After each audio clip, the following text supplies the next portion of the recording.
On this is me Sadia here मैं आपके लिए लेके आई हूँ एक और रीडिंग जो कि होगी for whoever needs it. Topic reading का रहेगा उन लोगों के लिए जो जानना चाहते हैं कि क्या आप अपने लाइफ पार्टनर से ऑलरेडी मिल चुके हो, हाँ या ना।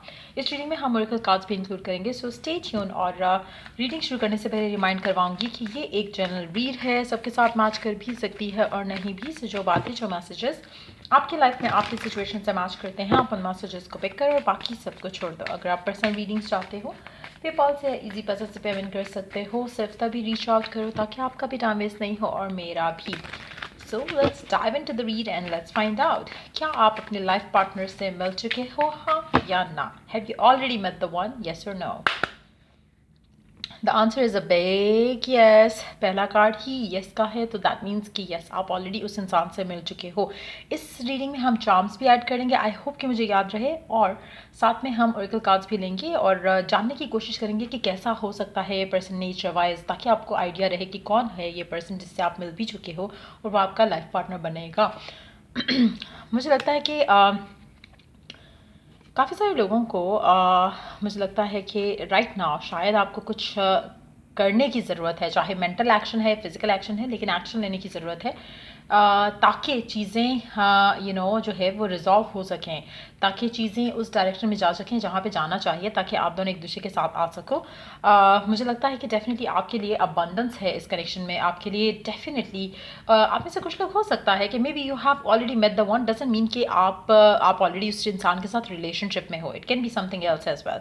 कुछ लोगों के लिए हो सकता है कि आपका कोई प्रपोजल आया हो and you have another person जिससे आप डील कर रहे हो करंटली, तो वो भी पॉसिबिलिटी है। हो सकता है कि आप उस इंसान से मिल चुके हो जिससे आपकी you are destined to come together with, लेकिन आप वो एक्शन नहीं ले पा रहे हो जिससे आप दोनों का शादी हो सके। So maybe there is something like that कुछ लोगों के लिए। बट यस, मेडिटेशन अगर आप करोगे तो आपको डेफिनेटली गाइडेंस और फर्दर जो है क्लैरिटी जो है वो डेफिनेटली मिलेगी। Let's see more cards here. आप में से कुछ लोग हो सकता है कि आपकी शादी उस इंसान से ना हो जिसे आप चाहते हो,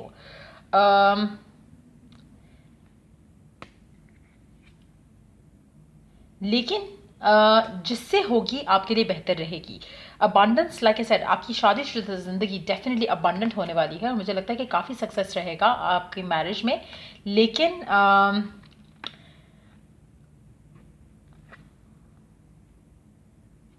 मुझे लगता है कि कुछ लोगों के लिए हो सकता है, बल्कि मेजॉरिटी लोगों के लिए शायद आपकी शादी उस इंसान से ना हो जिसे आप चाहते हो, लेकिन आप इसे जानते ज़रूर होगे। अच्छा, एक और चीज़ यहाँ पे बहुत क्लियर है, कुछ लोगों के लिए आपको लगेगा कि शायद आपको इस कनेक्शन के लिए कंप्रोमाइज़ करना पड़ रहा है, कुछ चीज़ों को, कुछ सिचुएशंस को, लेकिन सिचुएशन इतनी बुरी नहीं है जितना आप सोच रहे होगे। अगेन, हो सकता है कि आप किसी और को चाहते हो और चाहते हो कि आपकी शादी उससे हो, लेकिन ये पर्सन आपकी ज़िंदगी में अबंडेंस लेके आएगा। शायद शुरू में आपके लिए थोड़ा टफ हो ये डिसाइड कर पाना, ये सोच पाना, लेकिन जैसे जैसे आप अपने लव लाइफ में आगे बढ़ोगे आप रियलाइज़ करोगे कि आपने गलत डिसीजन नहीं लिया है। लेट्स सी कि पर्सन का नेचर और फीचर कैसे हो सकते हैं। लेट्स फाइंड आउट पर्सन का नेचर एंड फीचर्स कैसे हो सकते हैं।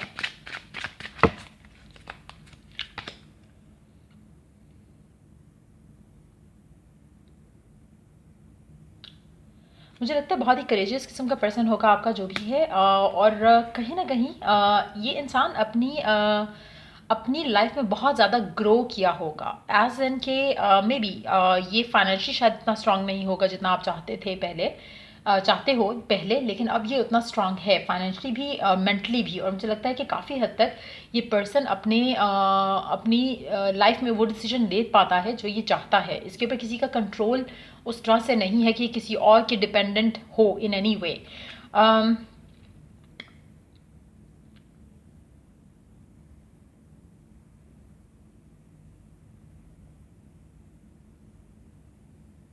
मुझे लगता है कि पर्सन हो सकता है कि अगर ये पास्ट पर्सन ही है तो मुझे लगता है कि हो सकता है कि पहले बहुत ज़्यादा हर चीज़ को ओवर एनालाइज करता हो क्रिटिकली और उस तरह की चीज़ें करता हो, लेकिन डेफिनेटली मुझे लगता है कि ये पर्सन ग्रो किया है बहुत ज़्यादा। तो हो सकता है आप में से कुछ लोगों के लिए आपका एक्स ही हो, लेकिन मुझे लग रहा है कि कुछ लोगों के लिए डेफिनेटली एक नया पर्सन भी होगा, क्योंकि बहुत सारे लोग ये रीडिंग देखेंगे, डिफरेंट होगा सबका सिनेरियो, लेकिन दोनों चीज़ों को हम कंसिडर रखेंगे, क्योंकि जनरल रीड है और दूसरा है कि सारे साइंस के लिए, तो it's gonna be different for different people. लेकिन डेफिनेटली उस इंसान से आप डेफिनेटली मिल चुके हो।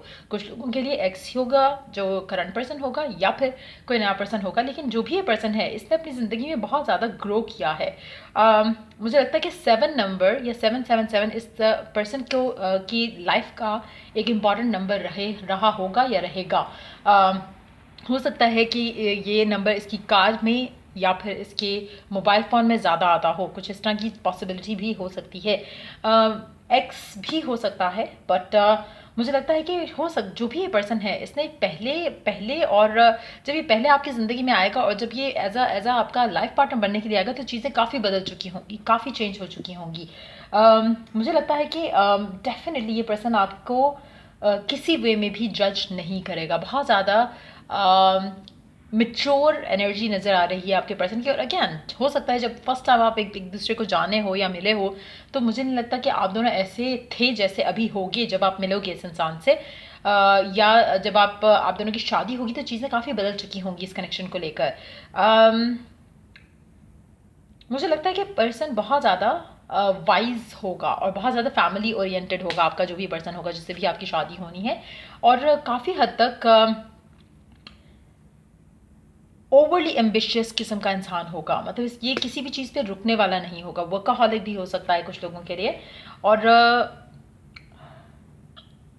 इमेच्योर सा एटीट्यूड मुझे दिख रहा है आपके पर्सन का। कहीं ना कहीं इसमें एक इमेच्योरिटी जो है वो है, लेकिन लविंग होगा, गिविंग होगा, इमोशनल जो है वो होगा। बट यस, मुझे लगता है कि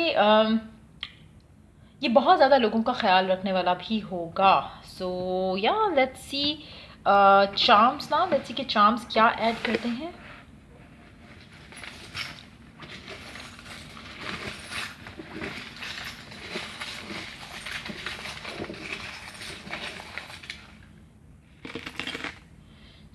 आप में से कुछ लोग हो सकता है जुलाई या जनवरी आप दोनों की रिलेशनशिप को लेके बहुत ही सिग्निफिकेंट टाइम हो, या फिर मार्च का महीना भी हो सकता है बहुत ज़्यादा सिग्निफिकेंट हो। 1 मार्च, 7 जुलाई, 3 मार्च, 1 जनवरी, 7 जुलाई एंड मार्च ऑफ द 3 मार्च। ये हो सकता है कि महीने बहुत सिग्निफिकेंट रहे हों आपके कनेक्शन को लेकर, या फिर रहेंगे आने वाले टाइम में। मुझे लगता है कि आपका पर्सन बहुत ज़्यादा सेक्सुअली अट्रैक्टिव होगा, या फिर वो आपके बारे में ये सोच रहा होगा कि आप बहुत सेक्सुअली अट्रैक्टिव हो। आप में से कुछ लोगों के लिए हो सकता है कि आपका कनेक्शन काफ़ी ज़्यादा सेक्सुअल भी रहा हो, और हो भी right now as well. Alphabets में वी डू हैव ई और एन। मुझे लगता है ये आपका फॉर एवर वाला प्यार होगा। अगर आपको लगता है कि ऑलरेडी हो चुका है आपको फॉर एवर वाला प्यार, तो मुझे लगता है कि हो सकता है वही पर्सन हो। लेकिन ये पर्सन आपको आपकी ज़िंदगी में डेफिनेटली हैप्पीनेस और खुशियाँ बहुत ज़्यादा ऐड करेगा। ट्रांसफॉर्म होगा आपका कनेक्शन। अगेन पॉसिबिलिटी है बहुत स्ट्रॉन्ग कि ये पास्ट पर्सन हो, लेकिन ये भी बहुत स्ट्रॉन्ग पॉसिबिलिटी है कि नया पर्सन हो, और आपको पास्ट पर्सन से निकलने की ज़रूरत हो। और काफ़ी हद तक पास्ट का जो है एक एलिमेंट काफ़ी स्ट्रॉन्ग रहेगा, इस कनेक्शन को अफेक्ट करेगा in any possible way. But मुझे लगता है कि आपका और मुझे लगता है कि आपकी शादीशुदा ज़िंदगी बहुत पॉजिटिव रहेगी। आपका पर्सन रोबोटिक हो सकता है कुछ लोगों के लिए, चाहे वो इमोशनल हो, चाहे वो इमोशनल वाइज रोबोटिक हो, या फिर कैरियर वाइज रोबोटिक हो। उसकी लाइफ काफ़ी हेक्टिक दिख रही है। बट मुझे लगता है कि कुछ लोगों को अपना पास्ट जो है वो स्वाइप ऑफ करने की ज़रूरत है अपनी ज़िंदगी से, क्योंकि आप में से कुछ लोग हो सकता है कि इस नए पर्सन के साथ मूव ऑन करके ट्रैवल अवे कर जाओ, या फिर ट्रैवल अवे करके इस नए इंसान से मिलो। ये भी पॉसिबिलिटी है, लेकिन मुझे लग रहा है कि काफ़ी सारे लोगों के लिए इट्स मोर लाइक 50-50 सिचुएशन। लेकिन डेफिनेटली आप इस इंसान से मिल चुके हो, और हो सकता है कि ये इंसान के साथ आपका रिलेशनशिप ना रहा हो, एक नया पर्सन हो आपकी लव लाइफ के लिए। लाइक एज एन के हो सकता है कि आप कोलीग्स हो, साथ पढ़े हो, या फिर friends with friends of friends हो, या फिर हो सकता है कि आपका सेक्सुअल कनेक्शन रहा हो लेकिन इमोशनल कनेक्शन कभी ना हो। तो पॉसिबिलिटी है कि ये पर्सन कोई ऐसा पर्सन है जो नया है, एज एन के जिससे आपके साथ कोई रिलेशनशिप नहीं रहा, लेकिन इसकी पॉसिबिलिटी भी बहुत स्ट्रांग है कि ट्रांसफॉर्म होगा आपका कनेक्शन, चाहे वो ब्रेकअप के बाद ट्रांसफॉर्म हो रहा है, या फिर एक फ्रेंड्स या जान पहचान के लोग हैं, और लेकिन सडनली ये कनेक्शन जो है जान पहचान से बढ़ के कुछ और इम्पॉर्टेंट कनेक्शन बन जाएगा। वो भी हो सकता है ट्रांसफॉर्मेशन। बट यस, सबके लिए डिफरेंट रहेगा, लेकिन डेफिनेटली आप अपने लाइफ पार्टनर से डेफिनेटली मिल चुके हो, और let's see some oracle cards कि आपको राइट नाउ गिवन सिचुएशन में क्या करने की ज़रूरत है अपने इस सवाल को लेकर। क्या आप अपने क्या आप अपने लाइफ पार्टनर से मिल चुके हो, हाँ या ना? Past life real relationship, you have known each other before, again the answer is a big yes, आप उससे ऑलरेडी मिल चुके हो। Last card of the read, separation, time apart from your partner is on the horizon. हो सकता है कि right now आपकी separation चल रही हो इस इंसान से। हो सकता है कि ये person, again it doesn't mean कि separation in a loving relationship, separation वैसे भी हो सकती है जैसे आप अपनी ज़िंदगी में आगे बढ़ गए हो, ये पर्सन अपनी ज़िंदगी में आगे बढ़ गया, आप फ्रेंड्स थे आप दोनों, वो भी सिचुएशन रह सकती है। बट यस, मुझे लगता है कि डेफिनेटली ये पर्सन कोई मेजॉरिटी लोगों के लिए मुझे लग रहा है कि आप इस पर्सन से